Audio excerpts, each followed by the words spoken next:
It was the summer of 2012. I had just finished my last year of high school and I was 3 months shy of my 18th birthday. I lived about an hour north of Toronto, Canada. It was the suburbs, but we had a giant rural area with amazing nature trails and wildlife. I can't lie, life was pretty amazing. I was ready to go to college in a few months, and I had amazing friends and family. My best friends were a girl named Sam and her boyfriend Gavin, whom I introduced to. We did everything together, and I didn't really mind third-wheeling with them since we were all so close. I never imagined that a single moment could affect my life so much, that everything could just fall apart like that. The last time all three of us were together was on a beautiful summer night. It was just perfect weather and the moon was out. It was around 9 p.m. and we all decided to get together and have a fire, drink, listen to music, and pretty much just chill. We walked to the rural area to have our little fiesta. The walk there is a dead-end road that leads up to this forest area. There's no lights, just the sound of nature, crickets, and whatnot. It's about a 50-minute walk from the nearest home. We see the opening to the forest, turn on our flashlight, and start walking towards the clearing about 1 kilometer in. Only one of us had a cell phone, as it still wasn't common to have one back then. Sam had it, and it was a shitty old BlackBerry that was only to be used for emergencies. So we finally got to our little spot, threw our wood in, and got the music going.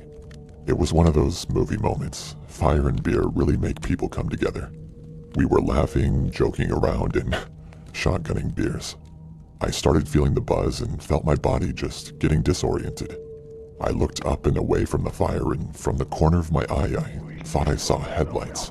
I shushed them and told them to look, but it was gone. They told me it was just the moonlight playing tricks on me, but I had this weird feeling and anxiety in my chest that I'd never felt before.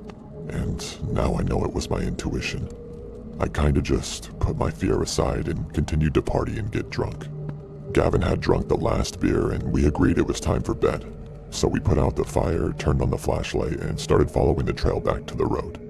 When we were out of the brush and into the open road, a pair of car headlights turned on, blinding us. I was so confused and out of it, but I knew something was about to go down. The person in the car turned on the engine and started speeding towards us, almost hitting us, but kept going. We were screaming "what the fuck" to this guy as he disappeared down the road. We thought that was it, some douchebag just fucking with us for shits and giggles. I didn't bring up the forest headlight thing because I didn't want to freak them out any more than they already were. We continued on our journey home. About 3 minutes later, the car speeds past us again, the flash of the headlights blinding us. This is when the alarm bells start ringing in my head and the adrenaline starts pumping. We froze and looked at each other. Sam was crying now and Gavin had this petrified look on his face that I will never ever forget. I told Sam to call 911 on her phone and she dug into her pockets and couldn't find it. We flashed the light on the ground looking, but she must have forgot it at the clearing. We were fucked. The car flew by us again and we started to run the opposite way. I looked behind me and I could see it slowing down. It stopped about 100 meters from us. The loud honk of the car horn broke the silence.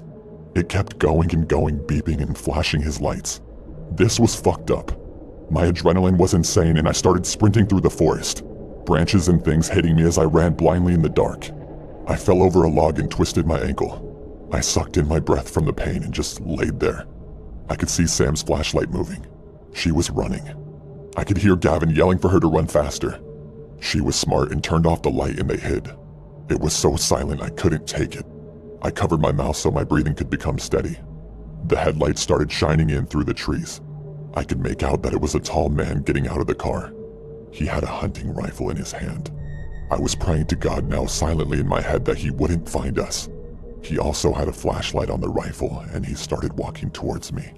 I thought I was done for. The light moved a few inches from my head and he almost walked over me. I heard a branch break from where my friends were. I slowly moved my head and watched in horror as the man pointed the gun at my friends' heads. I kept quiet, knowing that if something did happen, I would be the last one left to get help. He started yelling at Sam to get in the car. They were both crying hysterically. The man opened the trunk of his car and threw Sam into it. Gavin was now kneeling on the ground beside the car. The man violently started gun-butting him in the face. I can still hear the cracks of the gun hitting him to this day. I could see him laying there completely still. Is he dead? I thought. The car peeled off towards the city. I ran up to Gavin and he was completely covered in blood and had a disgusting gash in his face. He was knocked out. I knew I wasn't strong enough to carry him to the nearest home to get help. I started yelling his name to try and wake him up, but nothing worked. I propped him up against the tree and covered him up as best as I could. I started running. It was all a blur. I don't even remember what I was thinking while I ran. I was so focused on getting help. I saw a house and started screaming and banging on the door. The lights turned on and a woman opened her window and asked me what was wrong. I yelled to her to call 911. The police got there pretty quick. I told them where my friend was and that he was severely injured in the description of the car that had taken my friend. I sat down and everything overwhelmed me. The emotions of what had just happened came over me. I was crying, shaking, and throwing up. My parents came and picked me up from the station after a few hours of questions. I was so happy to see them. We went home and I just laid there beside my mom. The next day I found out that they had found Sam in the trunk of that car, abandoned in a parking lot at the lake. She was alive, but something had obviously happened to her. Gavin was in the hospital with severe head trauma. They had to protect our names in the media since we were under 18. It was a big news story in our little town. A wake-up call that maybe the suburbs aren't so safe after all. Life was flipped upside down for all of us, our friendship forever broken. I saw Gavin in the hospital when he woke up and brought him flowers, but we didn't speak about what had happened. Sam's family moved and we never really spoke again. I tried to search for her on Facebook, but nothing comes up. Gavin and I still don't really know what happened to her, but it makes me sick to my stomach thinking about it. I didn't end up going to college and had to go through some serious therapy to start feeling like myself again. I hope I'll get there one day soon. I don't go out much at all, never at night. The person who ruined our teenage dreams never faced justice. The case still remains open. First, a little background information. I worked the night shift at a local gas station when I was 19. I'm a female, about 5'6", and was the only employee in the store, as usual. On Christmas Eve, I had to work the overnight, 10 p.m. to 6 a.m. into Christmas Day. It was a normal night, no customers, and my cleaning was almost finished. I had just got done eating and decided to go out for a smoke when I hear someone walking towards the store in the distance. Now, this was nothing out of the ordinary until the person gets to the pumps and I can actually see them. It was a male, about 5'9" and somewhat thin.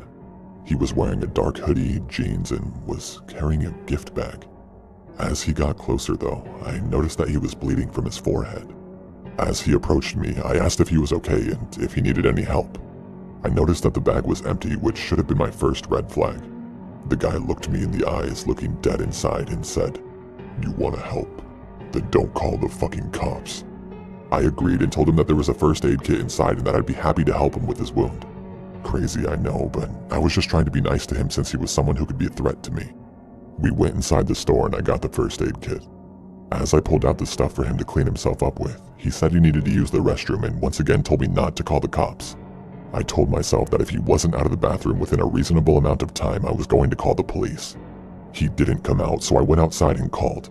The dispatcher told me to stay out of the store and find somewhere safe to be until the officers arrived. I stood at the side of the store where he wouldn't be able to see me, but I could see if he came out of the bathroom. He never came out. The police arrived and asked me where he was. I pointed and they went in. Just as they got to the door, he opened it and tried to lunge at one of the officers. They tackled him, threw a knife that he was holding, and promptly arrested him. As they were walking him out of the store, he told me that I was lucky that the police got there when they did, and that he'd see me again soon. I was a little shook by that. One of the officers came to take my statement after the other took the guy away. I told the officer what had all happened, and then I asked something I really wish I didn't know the answer to. What was he doing in the bathroom? The officer told me that it was a good thing that I called when I did, because the guy had shot up some heroin in the bathroom, then was going to come out with a knife, stab me, and run with what money was in the register. That's what the bag was for. This guy had a lot of problems and a lot of anger inside of him. The reason he was so angry was also the reason his head was bleeding. He owed his dealer money and got beat because of it. His solution to the problem was robbing the store.